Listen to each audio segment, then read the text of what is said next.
Imagine this. You spent the last 3 hours writing the GMAT exam, and you've just hit submit after the last subsection. You're holding your breath, you're waiting in anticipation, and then a 760 flashes across the screen. You're elated. All the blood, sweat, and tears that you've put in have paid off, and victory is yours. Don't you want to feel this euphoria? If yes, then you must attend our session with Akash live on the 9th of February at 9 p.m. IST. Akash, a 760 scorer, managed to beat the odds and improve by 120 points so that he could become part of the top 1% of test takers worldwide.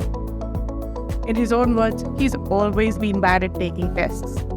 In fact, during Akash's second attempt, he was only able to score a 640, despite all the data and metrics indicating that he was primed for a 740 plus score.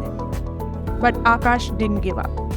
He tackled his lingering weaknesses, he beefed up his test readiness skills, and in under a month, he took the test again and achieved a GMAT 760.